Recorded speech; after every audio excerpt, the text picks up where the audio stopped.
Episode 85, Living, Loving, and Learning.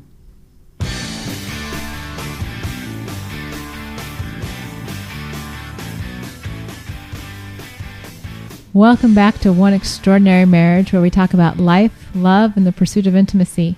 You're here with Alisa DiLorenzo. And Tony DiLorenzo. Okay, when you said we were going old school, I didn't realize you meant that we were going... Just old school intro. Old school intro. Okay, that just totally threw me. You're like giving me all the signals. Tony gives me hand signals here. And I'm thinking, okay, I know we missed a podcast. And for that, I am tremendously sorry.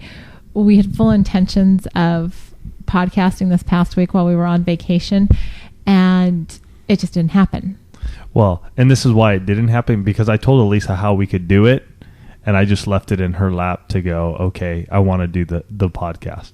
And you never told me that you want to do it, so I just figured we're good. Oh, that was. I know you told me that we could do the whole conference call thing, but yep. I thought we also needed to actually find time to sit down and do it, and there really wasn't a time. There were probably some times we could. Yeah, it's a little tough.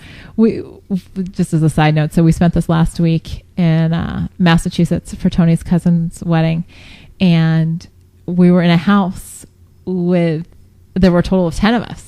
10 from my family and 10 from Tony's we'll family. Never do it again. So if any of my family members are listening, I love you dearly, but I am not doing that again. Our kids, I have never heard our kids tell us so much on the flight home how excited they were to be heading back to California and to just, in fact, Alex was funny. He's like, I just want to be in a house where they're not talking Italian all the time. Yeah. Which I thought was funny because they don't talk Italian all the time, but apparently that was the one thing that stuck out. But it was a great week, and love the New England area. Those of you that are listening from that part of the country, beautiful, beautiful, beautiful area. Had never been there before. We took some time. We went up into New Hampshire and Maine. My parents actually drove out for a little while, and they had so on top of the 10, we also had Elisa's parents who came out. Didn't stay at the place, but at the same time, they were there and they were around. So that put us to 12. And then there were all, because my mother-in-law and father-in-law, grew up in Gloucester and, surrounding communities. They have cousins and distant relatives and friends. Yeah, just craziness. Yeah, it was a lot. And they haven't been back in years and years. And Tony hasn't been back in 20-some years. And, so it was fun. So it was fun. Yeah. But I have to tell you that whole no sex rotary thing. Wait, I got to go back to the roads because, we're used to on 128. We're used to our 8 lanes across here. In fact, we were driving home from the airport. I'm like, oh, look at all this space, 8 lanes of traffic going in one direction. And we don't have these rotary. And those 8 lanes can also be backed up for miles. They totally can. And I get that. And I mean, we saw backed up traffic while we were there, but in Massachusetts, and I'm sure in other East Coast states, they have these rotaries that are part of the traffic pattern where you just kind of merge and everybody's going in a circle. And how they do not have more wrecks on that thing, I don't know. That was a lesson in, you relationships. Didn't drive, though. It was stressful enough just sitting in the passenger seat. Okay. I wasn't about to drive. There was a chance I was going to end up in one of those things, and it would not have been good for our marriage. Right. I knew this. But yeah. So we had an awesome time. We also had some tough times with dealing with that many people in one roof, with us having the only kids. There came a number of times when everybody wanted to parent our kids at some time or other, and that got very frustrating, and we had to deal with it and tell people to basically back off and shut up. Well, and the other thing that's always interesting too is when you're with that many people, some of whom don't have children, and they expect kids to act like grown-ups. Yeah, but sometimes those same grown-ups can't act like grown-ups. Well, so it was just interesting. Just lots of family dynamic issues, and so hopefully my family is listening to this podcast today. We don't get very much feedback from your family, so I'm not overly worried. Now my parents probably are listening, and we had a wonderful time with them. We did have a great time with them. I'm so glad we did get to see some of those lighthouses and just hear about the history. My parents love touring or seeing different lighthouses, and so we got to take them to a couple. Your mom more so than your dad. Yeah, but they both get into it. Yeah. Oh no, totally did. But yeah, we had a good time when it came to that. So and then the wedding. Onward. We didn't have sex. At one point though, my mom and Dad were downstairs and we were talking about something, and my mom's like, "Oh, we did it once. Twice." She's like, "Oh, we did it twice." And I'm like, "Honey, too much information, Mom." Well, and I mean, we talk about this all the time, but I don't need to know that you and Dad are doing it on the room right next door to me. Well, that was the thing, because the good thing is 3 bedrooms were all literally sharing walls. Mm-hmm. So and paper thin, but we were so out, I didn't hear a thing. Yeah, so that whole time. Bravo to them. At the same time, I say too much information, but you know what? Bravo to them. They're still doing it. They did the intimacy lifestyle this past week, where we did Zippo, 0. Well, I wait period for 4 days. Sunday through Thursday. Sunday, Monday, Tuesday. Okay, 5 days. Friday was the wedding, and Saturday we came home. There you go. All right. There's the week. There's the week. It's all done. We're a little, if we sound a little on edge, it's because it's been over a week for us. And then on top of that, the stress of flying. And you guys know this. I mean, gosh, it's tough trying to fly with kids and family and make everybody happy. Unless you got saints of kids. God bless you. We don't. I love them, but man, they can really eschew things. Don't get me wrong. I'm not bashing my kids by any means. They did wonderful at many points throughout the trip. They did. But I think you guys will all understand when you are dealing with 8 pieces of luggage that are getting checked in, and each one has 2 carry-ons. So, you're multiplying all these pieces of luggage and how to get them around and how to do this and that, and you're trying to move around, and one kid's behind you and one's in front of you, and you're trying to just coordinate everything, and it gets rough and it gets tough. And I would be lying to you if I didn't say, hey, there are a number of times when I was getting frustrated and all hot and sweaty and needed to just try to calm down and do the best we could navigating, as well as allowing the kids to have fun during this time. But I think all of you will understand that, hey, on vacation, you have a lot of awesome moments, man, and you're just loving it. And then you have meltdown moments where you're just like, really? How does this happen? Again, that's our family and what happened. Next year, we won't be going with everybody. We've already decided that. We'll be headed to Atlanta solo. Solo, but we've got a family on both sides that will be visiting. Yeah. So that's different. That's different. And, again, I mean, the kids, did we share with everybody Alex's? Yes. Okay. So we talked about Alex being stressed out about flying. And I do have to say, I know some of you were praying for him and for us as far as that goes. And it was amazing. He really faced that fear and overcame it. And, so our flight out there, I mean, he actually got to the point where he was so excited that when we landed finally in Boston, he's like, I can't wait to go again. And I'm like, okay, we just got on the ground. Please, it's been 8 hours of travel. Can we not rush it? But, and I also just, a shout out to Southwest. We flew Southwest, round trip, and they did a phenomenal job taking care of our family and making the kids feel important. Abby was actually an honorary flight attendant on the way home. And just a thank you. If any of you listeners are Southwest employees, we did appreciate our time on our time on your airline. Yep. And just for all of you, we didn't podcast last week, so this might be a little bit of a ramble. So if you don't want to hear a ramble this week, I'd say press stop. Come check us out next week. It's just going to be one of those weeks. And I know some of you, want us to get into the topics quicker and all this stuff. But, we've had a week off and we're going to just... This is catch up. This is our catch up week. So kind of a catch all. And that's, that really is kind of where the living, loving, and learning came from. There's been a number of things that have gone on in the last couple of weeks that kind of all tie together and are sort of culminating in the fact that our kids start school next week. And, and for some of you have already started. Yeah, tomorrow, or would be Monday. So I know a number of you have kids starting this week. And some don't start until after Labor Day. So we're all kind of in the next 2 to 3 weeks. Those of you that have children will have them back in school. And, and Tony and I were talking about the fact that even though January 1st officially marks the start of a new year, for a lot of families, the new year really starts in that August, September start of the school year. And it's really a time to, kind of sit down and go, okay, what's going to happen in this next year? I mean, we're starting to look at that, we're going to have a third grader and a kindergartner this year, yeah. which kind of blows my mind on so many levels. But, you know, they're going to be experiencing all kinds of new things. And where are we? You know, where are we as a couple? Where are we with relationships? Where are we with the learning that we're doing ourselves? And that's where this podcast is going to go. Today, you know, I want to talk some about our relationships with other people. A lot of you knew that we did a small group. We did a small group on our book, Stripped Down, this summer. Which we finished the week before we left on our vacation. Yeah, that Thursday. It was a 7-week study, and we just had a phenomenal group. I mean, just a wonderful group to really get to know and learn from them, as well as they got to learn from us and hear what we have to say. So it was a fun time. And for all of you who do listen, I think many of you do listen now in that small group, we thank you. And we truly love you for all of your insights and all of the fun times we had and the laughters and the tears and the discussion in there, because it was really one of the best small groups we've had.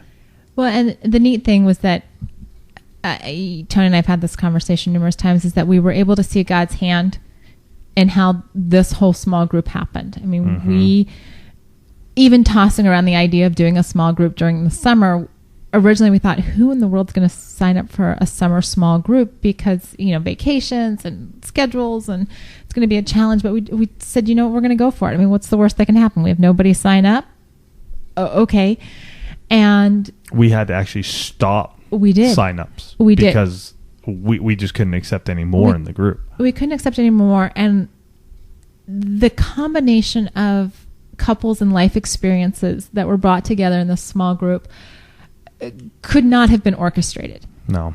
It really was such a unique blending of personalities and sympathies.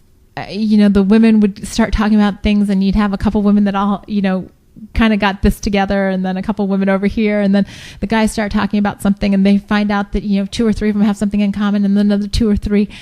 And so you have these friendships that are being forged over life experiences.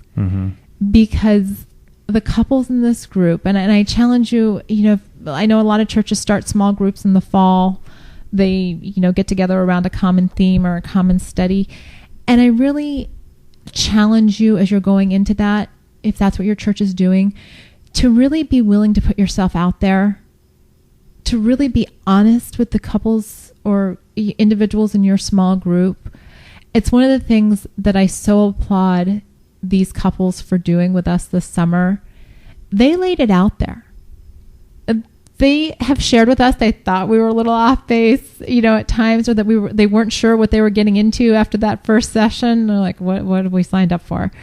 But they stuck with us, and they stuck with each other. And they opened up, and they got transparent, and we saw such phenomenal growth, not only in the couples themselves, but in this group as a whole, to the point where, you know, that Thursday we had our last session, and, you know, as we're talking and, you know, just kind of, you know, sort of lamenting the fact that this is our last session because everybody just gelled so well. We start tossing ideas around, you know, they're like, well, if we found another book, would you and Tony do another small group? And we hadn't even thought about it. Right. You know, but we're like, oh, well, you know what, we like hanging out with you guys. If you wanted to do something else, we'd at least entertain the idea. And no joke, we get home, and within half an hour of getting home, emails are flying back and forth with these couples saying, well, what about this? And what about that? And what about a get together night? And what about a girls' night? And what about, you know, let's talk about a study, and let's get our calendars together. And that's what happens when you're open and honest with people. And, you know, we waste so much time hiding behind these facades in life that we don't truly get to know each other. And in 7 weeks, you know, we had the opportunity to share these really intimate aspects of our lives going through the book. And any of you that have read the book know that we dig into some pretty heavy stuff. It's not highly technical reading, but if you're willing to go there, you get very deep into your relationship. Yeah, and if you're looking to get the book, you can go to oneextraordinarymarriage.com. It's right there on the homepage. Click it, buy it, read it, put it to use, because those who do, there's a transformation that happens. And we can attest to that. And those that were in this small group can attest to that. Mm-hmm. I mean, you just couldn't imagine the change that happened. And like Alisa said, it was all God's work. I mean, Alisa and I just sit there and we just facilitate. Yeah, it's our book, but you can do it. If you read our book, you could do it. All you're doing is facilitating, and you just let God do the work. The thing is you just be honest and open, and by doing that, others will be honest and open. It was truly amazing. Some of the things that we learned from these folks, and the days and the or the weeks in between, how they were taking what we were saying and putting it into practice. That was where the real change started happening. And one thing I want to say for all of you who have read our book, we do have 13 keys in there. There's no order to them. You don't have to read them and do them in order. You may come across spiritual intimacy and just realize that that's the area that you need to work on with your spouse.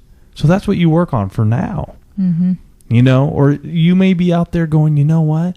Our physical sexual intimacy is in the dumps. That's what you work on, which might be in conjunction with your emotional intimacy. You pick the ones that you need to use and you put them into practice. And that's what we told these guys. And you know what? The ones that realized this and they could go, okay, this is where I need to work now. That's where they did it. And that's where they were making changes. Well, and going along those lines, we heard throughout the 7 weeks that we were doing the study that certain chapters really challenged them. Mm-hmm. Challenged them because they weren't comfortable with the ideas that we were putting forth, but they weren't resistant to at least considering the idea. Hey, and here's something else I'm on to these days. Change, do it for 30 days. See what happens. Mm-hmm. You can always go back to your old life. It's 30 days, for crying out loud. I mean, and that's what I think. That's what I think a lot of the couples got out of this is that, they made small changes, but in those small changes, they could see huge returns. Right. And, it's carrying over to the friendships that are building. And I laugh because, we spent this 7 weeks really getting to know each other and really digging into some deep, heartfelt, heartstring pulling material, and what they were sharing with us. And a couple of us got together today to go see the movie The Help. And I'm talking with one of the gals after, and it turns out that we live all of 5 minutes away from each other. We spent 7 weeks digging into all this stuff, and just today discovered that, and are starting to build these friendships that I know these women and these couples are going to be in our lives for for whatever season God has in store for us. But this is the first time, I think, in a small group that the group has gelled and has, in a small group that we facilitated, mm-hmm. gelled so quickly and has taken that to say, you know what, there's something going on here. We feel that there is, as a collective group, there's a reason that we're all in this place at this time. Yeah. And, like I said, small groups are going to be happening in churches across this country this fall. Challenge yourself, challenge your small group leaders to create an environment where, I'm not saying that the small group experience that we're having right now is going to happen, because, I don't even know how many small groups we've been in. That's not been the case. Mm-hmm. But if you're the one willing to put yourself out on the line, whatever the material is, and you're going to be open, you're going to be transparent with the others in your small group, not only are you going to be transformed by the experience, but those that are in your group are going to look to you as somebody who is open, and that's going to be transformational for them. Yeah, don't forget, you guys, we have a big battlefield out there. And the battlefield are masks and folks that are pretending to be perfect. And guess what? We're not. You guys know Alisa and I aren't, and we know many of you aren't. So you know what? There's a big battlefield. And when you can get out there and just let down your guard, just let it loose. And knowing that you're talking to a group, and we always say this, hey, what's said in this room stays in this room. That's just the way it rolls. You know, nothing comes out of here. So when you have that trust and you're able to open up, you'd be amazed at what God can do. Mm-hmm. You'd be amazed at how you yourself will be transformed. I mean, there are questions that were being asked of us, and we've been behind the mics almost 2 years now, that made me think, that made me take a moment to go, okay, this is why I say this, or this is why I would approach what you're talking about this way, you know? And it made me think about even mine and Alisa's marriage and where we are and how we're growing and how we're trying to continue to impact each other's lives and impact our marriage. So it's just one of those things that, as Alisa says, as we get into this fall campaign, think about being a facilitator in your church. Stop hanging out on the sidelines, because you know what? God needs people who are willing to get their hands and feet dirty and do some walking. You know, he really needs you out there. And if you've been listening to us long enough, you can do it. You can transform couples in your church, in your community, that might have lasting impact. You know, that's what it's about. Mm-hmm. And you don't have to be perfect. That's the thing. You don't even have to be. You could be a smidgen in front of somebody else, in the form of saying, "Hey, you're working on your marriage. You're working on that communication. You're working on that financial component. You're working on the spiritual." You got couples that aren't doing any of it. Mm-hmm. So you could have a serious impact in their lives. And this is what churches need. This is what organizations need. They need people that are willing to step up. They need people that are willing to go outside their comfort zone. Believe me, the first time that Terry and I led a small group, there was nerves every week going, I don't know what we're going to talk about this week.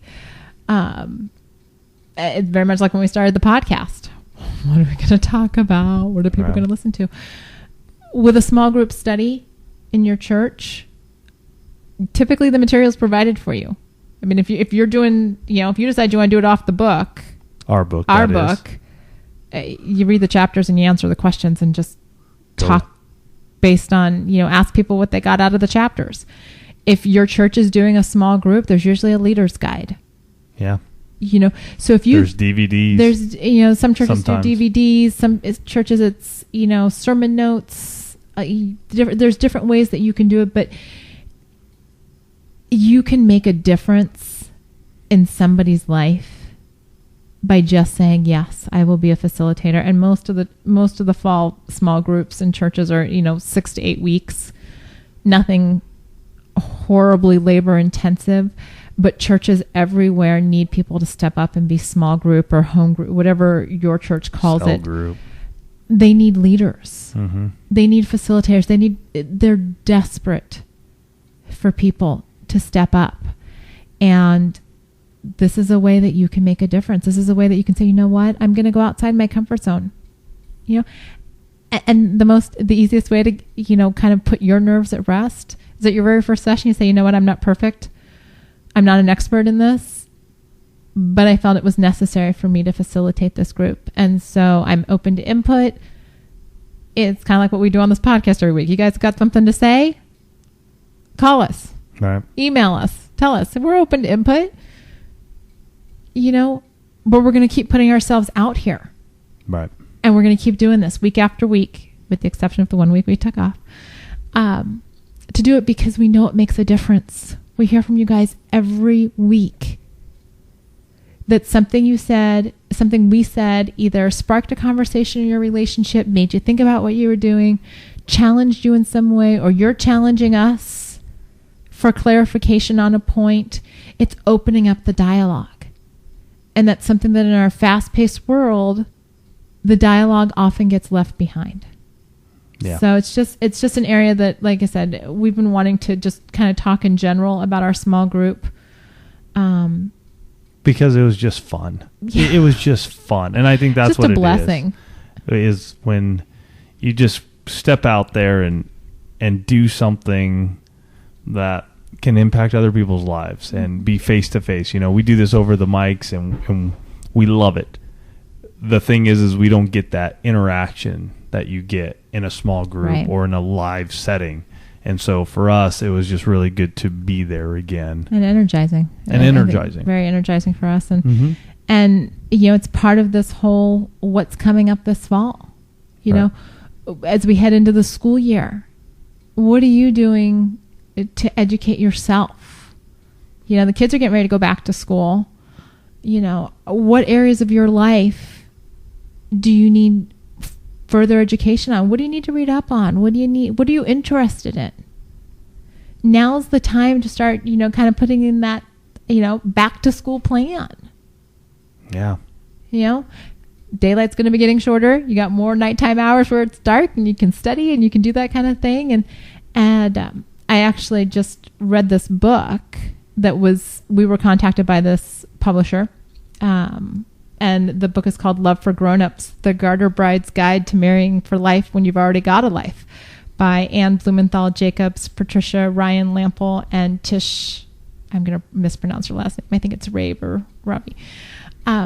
This was a really interesting book. We've been contacted about reading this, and I said, sure, send me a copy. You know, I'll take a look at it. And the whole premise of the book is, you know, when you're over 35, when you've been married before, when you've already got a life, how do you go about negotiating marriage? You know, Tony and I got married, you know, in some aspects, it was very enlightening. If you listen to this podcast for any length of time, you know that Tony and I met when I was 20 and he was 21. We got married at 22 and 23, and it'll be 15 years for us in October. Yeah. Countdown. And we are renewing our vows on that day. We are renewing, that weekend. Not the exact day, but.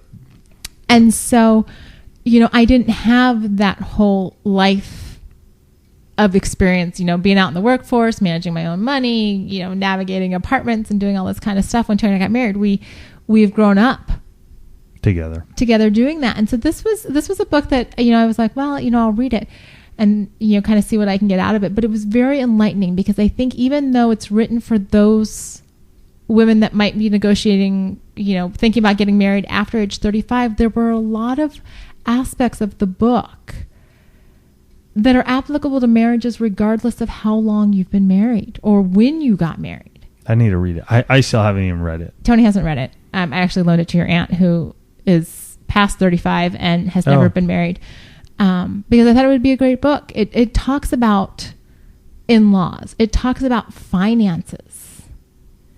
You know, and if you've been married and divorced and remarried and kids and all of these different aspects. So all of you blended families out there, it sounds like it would work.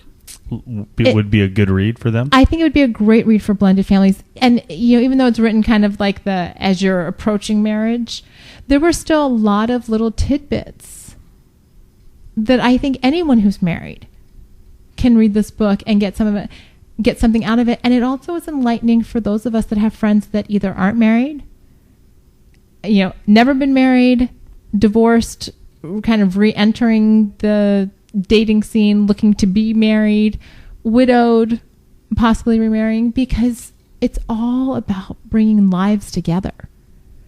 And, you know, once you're kind of past the 20s and sort of like, I'm trying to find myself type of thing, later on in life, you've got all this history behind you.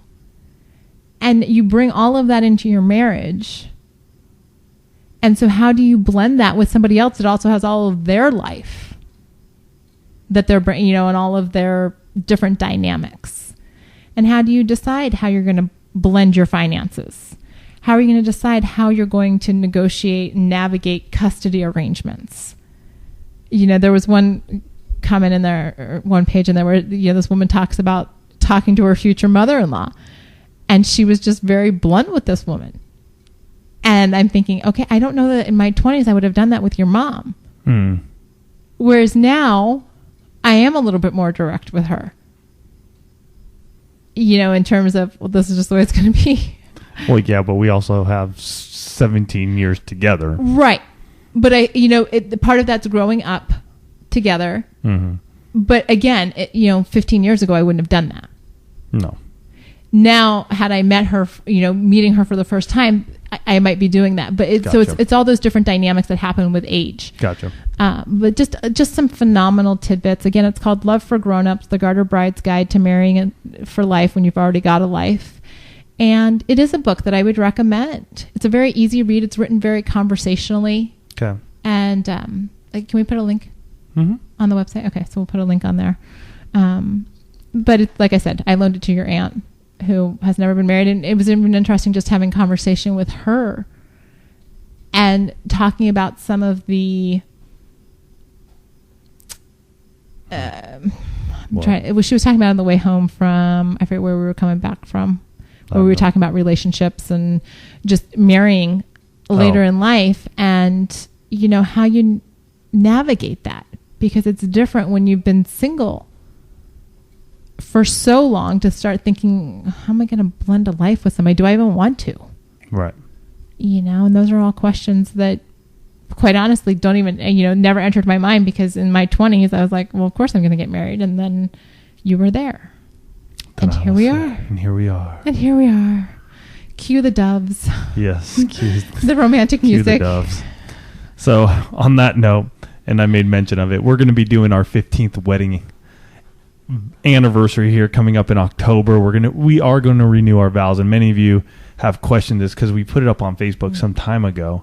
Some of you questioned, well, why would you do that? And for us, when we got married, we just got married. It was a ceremony. We didn't realize this journey we call marriage and what it means, because even though we saw some tough times, it wasn't really talked about in either of our households. We saw it, and Alisa's more so than mine, but we didn't know what those vows meant.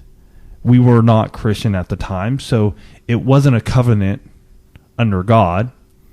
And over these 15 years, we felt like we've gone through a lot. We felt like we've gone through the ringer. And honestly, before our 60 days of sex happened, our marriage was pretty much dead and headed down the path of divorce, I think. Or at least a sexless and lifeless marriage if we didn't get a divorce, because that wasn't something that we wanted to bring up in our marriage.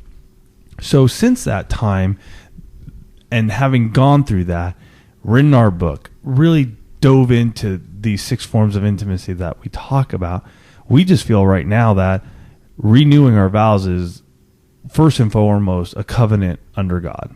Secondly, for us, it's us really saying those vows in meaning and knowing what they mean. So you are all welcome to come. We are going to have it somewhere in Coronado on a beach. It's going to be October 8th, a Saturday, hopefully around 11 a.m.-ish, because we want to jettison out for our long weekend. We're giving the kids to mom and dad and taking off, which we still need to set up where we're going. We got a couple of places we got on the radar. But you're all welcome to attend. We'll hopefully put something out there a little more formal here once we lock down the permit in Coronado. So it's just something we want to share with everybody. Well, and I think having done this podcast for almost 2 years now, it's not only what we've been through, a lot of it is what you all have been through. Yeah. And what you've willingly shared with us about the trials of marriage.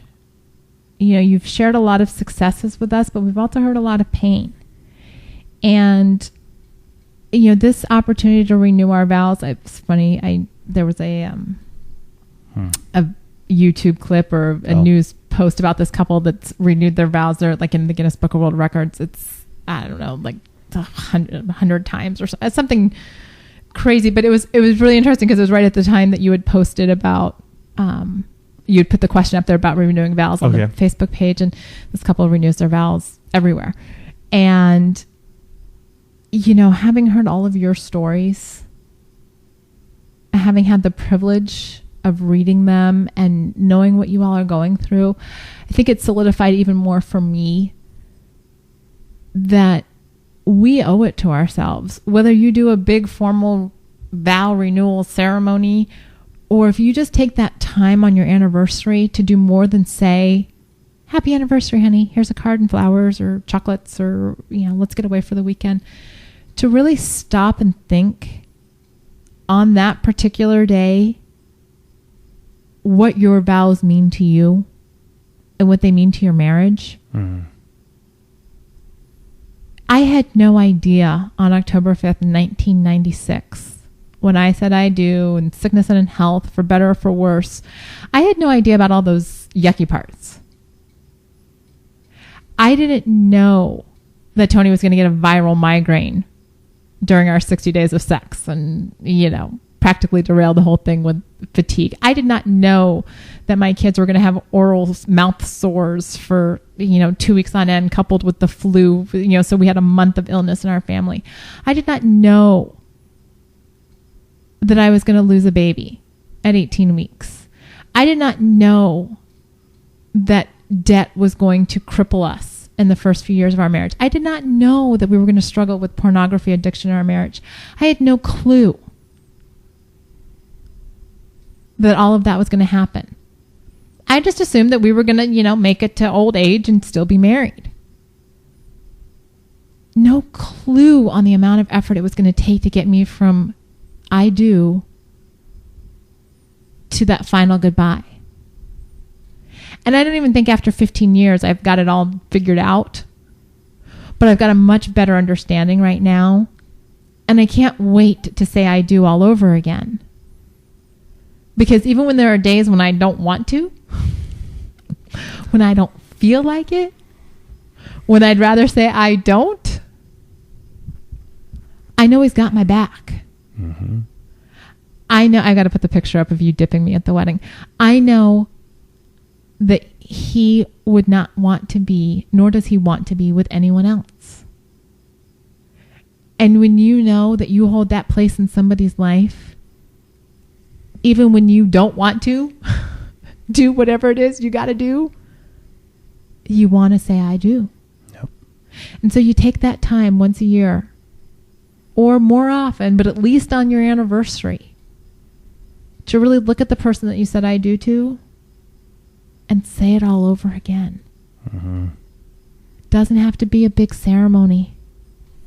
You just have to acknowledge, hey, you know what? Maybe this year hasn't been the best. Maybe we've been faced with illness or finances or struggles that we didn't anticipate. Because let's be honest, who does? But that person's got your back. They're a shoulder to cry on. They're a hand to hold. Sometimes they're a pain in the butt. Sometimes, they leave the spoon on the sink. Sometimes they, show up later than you were expecting them. But you know what? They picked you, and you picked them. Mm-hmm. So you got to say, I do. But you got to mean it. Yep. I totally agree. Wow. Wow, I don't get that often. Did everybody hear that? He totally agrees with me. I say we ended on that note. All right. And again, to all of you, we hope to see you there. It's going to be here in San Diego at Coronado. If you're close, come down, see us. We'd love to hug you. We'd love to just get to tell you we love you in person. Hey, even if you're not close, San Diego is like one of the top tourist areas. You make it a weekend out of it. Yeah. Come make it a weekend and enjoy. Enjoy Southern California. Enjoy the finest city in the United States. So with that, we love you guys. We hope you have a fantastic week. If you need us for anything, give us a ring.